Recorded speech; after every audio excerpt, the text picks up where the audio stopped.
Just as a heads up, I will not be playing any of the music I mention in this episode due to copyright. All credit goes to their respective owners, given their incredible work. Thanks for understanding, and I hope you enjoy.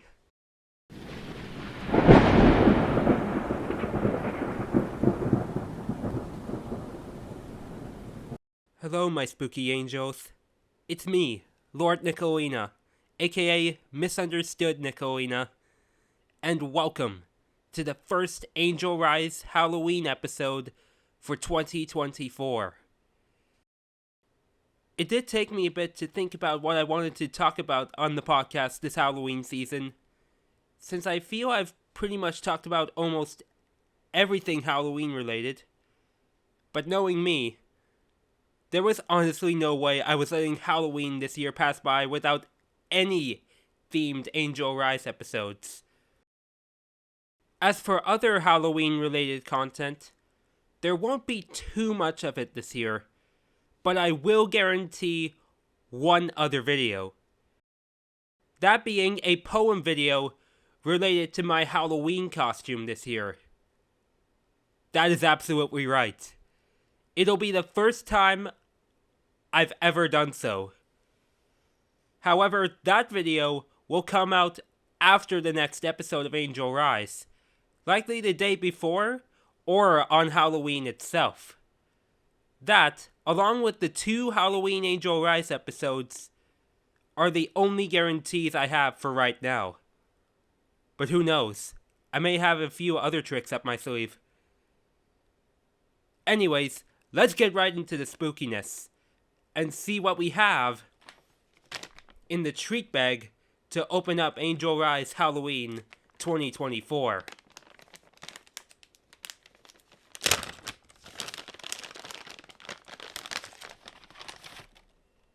Ah, this is brilliant.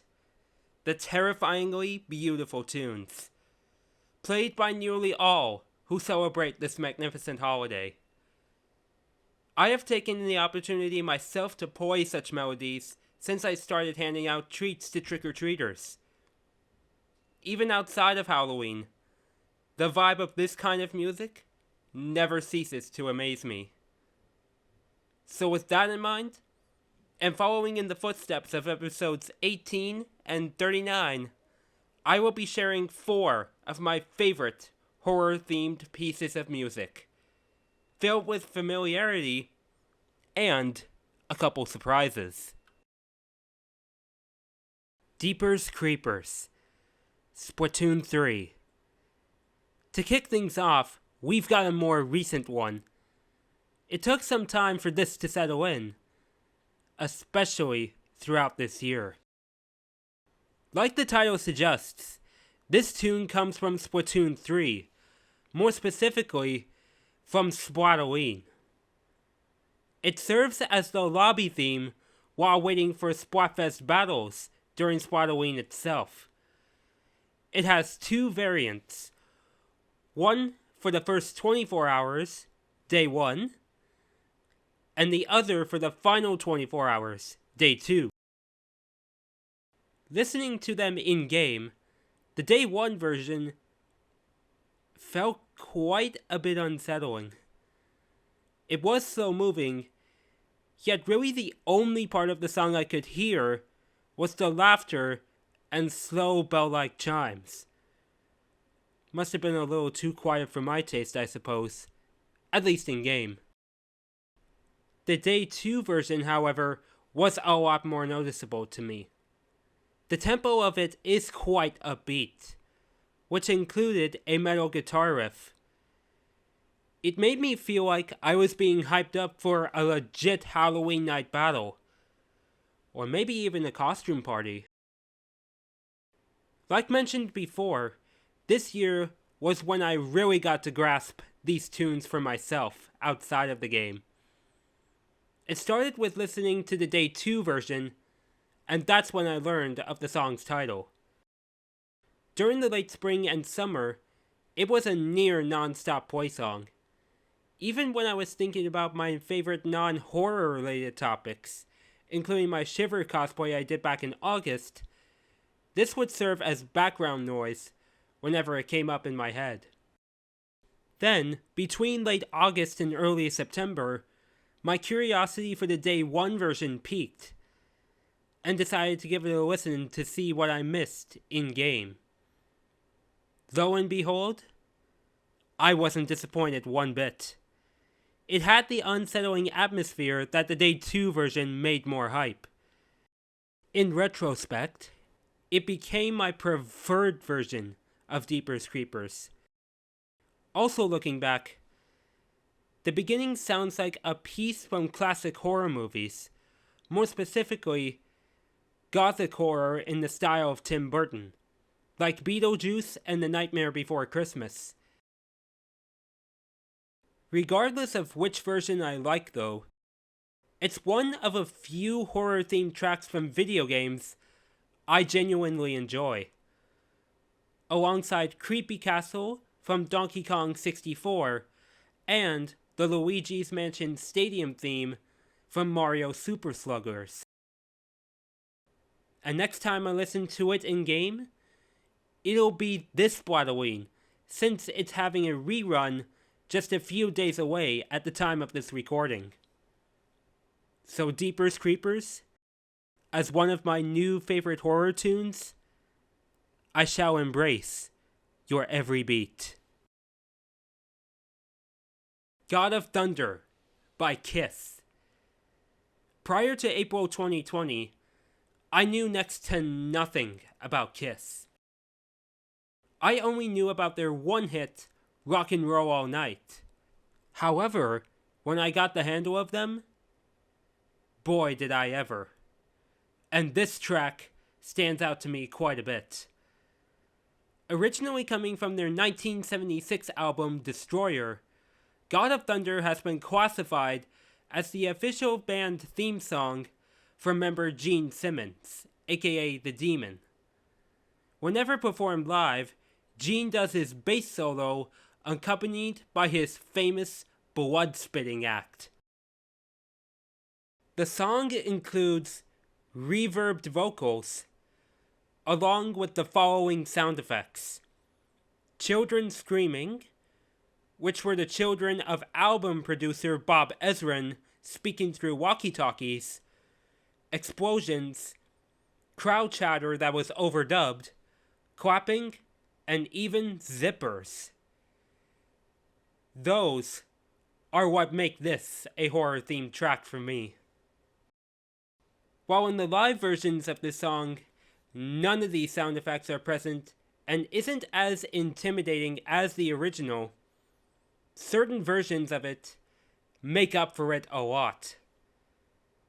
My favorite one being the orchestral version, where Kiss collaborated with the Melbourne Symphony Orchestra in 2003.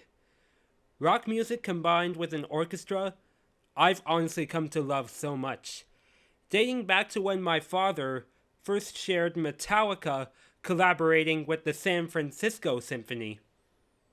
No Leaf Clover is my all-time favorite orchestral rock song, but God of Thunder with the MSO is definitely a close second. I thought of the original version as the theme song for Nick Helena not long after I created him. While I did eventually settle on Sad But True by Metallica, since those lyrics made more sense to his character, occasionally I do link this song to him. Credit comes where it's due, no doubt about it. Nowadays, I've been linking it to my Splatoon playstyle, which is a mix of aggression and strategic. It started that way in Splatoon 3 Grand Festival, where my play peaked with 35x battle wins, 26 10x's, 8 100x's, and a 333x. Also, I've linked it with my Halloween costume for this year, which I'll reveal in the next episode. And a little fun fact about this song: it was originally written by Paul Stanley, and he intended to sing it. Some of the lyrics, though, are much different to that of the final version, and the tempo was much quicker. The lyrics in the Paul Stanley version related more to love for the so-called daughter of the goddess Aphrodite, while the final version has lyrics more related to Gene Simmons' demon persona. It was even producer Ezrin's idea to have the song handed to Gene. And what we got is an absolute masterpiece. To think now that this song is nearly 50 years old, it shows that I feel it's aged like the best cheddar cheese in the world. No better song could describe the demon persona in Kiss. And in my books, a legendary horror-themed song that's guaranteed to go on my Halloween and horror music playlist. Autumn Witch by Derek Fiechter. Almost every time I think about witches, this piece pops up. And whenever I play it, a plethora of unforgettable memories pop up too. This piece was composed by self-educated composer Derek Fiechter and released just before Halloween in 2015. According to the description, this piece is about a mysterious witch who rarely receives any trick-or-treaters on Halloween night, since her house is located deep in a wooded area. Those who venture there return with either bundles of candy or are transformed into pumpkins if they disobey the witch's demands. I first discovered this piece of music in mid to late 2017 when I started drawing the Mario princesses as witches and wanted to have suitable background music when I did so. By then, I have become accustomed to a few other pieces by Fiechter, as well as his brother Brandon, whenever I made horror-themed drawings. Some notable pieces I enjoy include Vampire Wings, Flight of the Bats, and Ravensbrook. It did take me a bit to warm up to the song. By that I mean a couple listens to it. It soon became my go-to song to listen to whenever I made any witch-themed drawing, Mario princesses or not. As time progressed, this also became my favorite music piece done by any of the Fiechter brothers, and it screamed Halloween any time I put it to my ears. However, I did take a few years away from that music as the frequency of my horror drawings dropped off quite a bit. But back in the late summer of 2023, I revisited it, and no question that instant nostalgia hit my mind. So much, in fact, that it inspired me, along with an edit I made in August the year prior, to do a Witch Nicolina cosplay. I did so on October 8th, 2023, and even right then, Autumn Witch was in my head basically the entire time. Every time I listen to it now, I imagine myself in my Witch Nicolina cosplay casting spells to those who watch me. This also led me to get back into the Fiechter music, which led me to listen to their other pieces that I feel describe my OCs. I've honestly been quite eager to get back to listening to them for quite some time. And if Autumn Witch was the way to do it, then who am I to digress? To Derek Fiechter and his brother Brandon, if any of you two are watching this, I want you to know that you two are amazing composers, and I'd like to thank you for bringing Autumn Witch, along with many other amazing composed pieces of yours, to not only my ears, but to all those who listen to them. Keep up the amazing work, and I really look forward to listening to more of your pieces. And saving my favorite for last, Thriller by Michael Jackson. Honestly, what can I say about this song? All love, no quarrels whatsoever. Coming off Michael Jackson's 1982 album of the same name, this is without question a staple of Halloween and horror music since it was first played. The song was originally titled Starlight while in development. Written by British songwriter Rod Temperton with the idea of it being the title track. But the production team head, Quincy Jones, suggested a different title to match Jackson's ever-growing persona. That's when Thriller came into the picture. However, Temperton was worried that it wouldn't sound good as a title track. But when Jackson sung it into the mic a couple times, it was fully agreed upon, and a legend was born. The first time I listened to it, it wasn't the album version, but the version heard in the song's iconic music video when I was a kid. Admittedly, I was freaking terrified to the point where I didn't watch the full music video initially. It wasn't until I was between the ages of 11 and 13 that I braved it and gave the music video a shot. Now I see why it's the most iconic music video ever created. At nearly 14 minutes long, it very well looks more like a short film than an actual music video. Even to Michael Jackson himself, all of his music videos felt like short films. But no doubt Thriller takes the cake.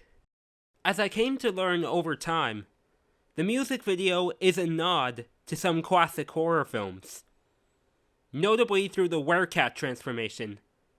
And I do mean that as opposed to a werewolf. The sound effects of which came from the horror comedy film An American Werewolf in London, released the year prior to the album itself. The movie was directed by John Landis, whom Jackson actually reached out to help direct the music video as well. What really stands out to me the most with it, however, is the dance number with the zombies. Only in the wildest of dreams could this happen. And you can bet $1 billion that Jackson was going all in.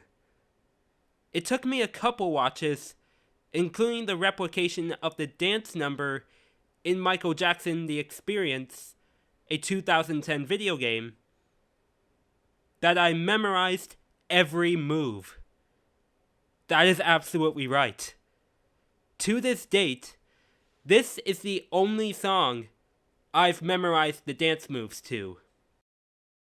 By the time I was 6 months into my teenage years, I've also gotten used to the album version.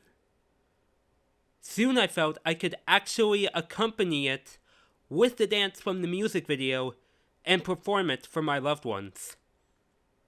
The first time I did so was at the celebration of life for my Nana in August 2014, which honestly was amazing. I bet she was smiling from above when I did so, even throughout the entire night too. The second and most notable time was at my older cousin's wedding just over a year later in October 2015, which I have talked about before all the way back in episode 15. Can't believe it's been that long. In that time, I did get a few of my other family members to dance along, including my older cousin who was getting married. Another one of my older cousins got a recording of it, but also due to potential copyright, I won't be showing it. Haven't watched it in a while, but I bet it'll be worth watching again.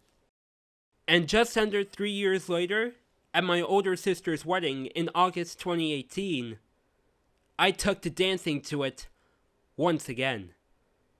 You know I couldn't waste the opportunity there. and even my stepbrother joined in on the fun. In the moment, though, it felt like an intrusion. And thinking about it now, it serves as a classic case of photobombing.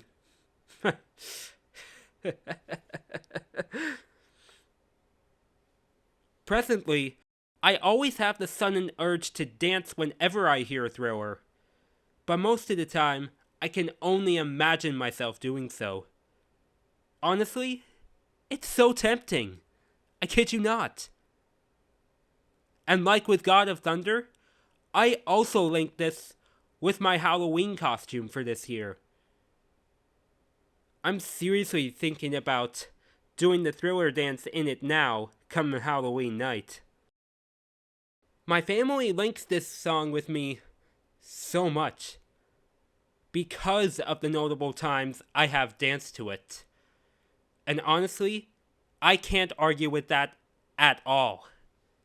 From the music video to the album version, Michael Jackson's Thriller is a staple of not only Halloween and horror music, but my favorite song from the King of Pop himself, and a permanent fixture in my music library. Overall, this is only a small part of my orchestra of screams, but a part that I'll never let go for as long as I embrace the horror genre. And with the melody fading out, episode 44 has reached its conclusion. Honestly, I can't say enough about how much I embrace horror music. Whether intended for Halloween or not, the variety is endless. All the music that I mentioned in this episode will be in the description below. I highly recommend you go and listen to them for yourselves. And while we're at it, by the way, what are your favorite horror-themed pieces of music? Feel free to comment down below what they are. As always, if you enjoyed this episode, please feel free to leave a like and share this with your loved ones. Spread the word about Angel Rise and the Lord Nicolina YouTube channel. For those who are new here and would like to join this journey of mine, then please feel free to subscribe to join the Blue and White Angel Brethren today. Click on the notification bell as well when you subscribe so that you are notified whenever I release new content. And check out my other videos too. Thank you all so much for watching the first Halloween-themed episode of Angel Rise for 2024. I hope you all have a great day or night whenever you are watching this. Until we meet again, my name is Lord Nicolina, aka Misunderstood Nicolina. Be strong, stay positive, and God bless. Let your inner angel rise.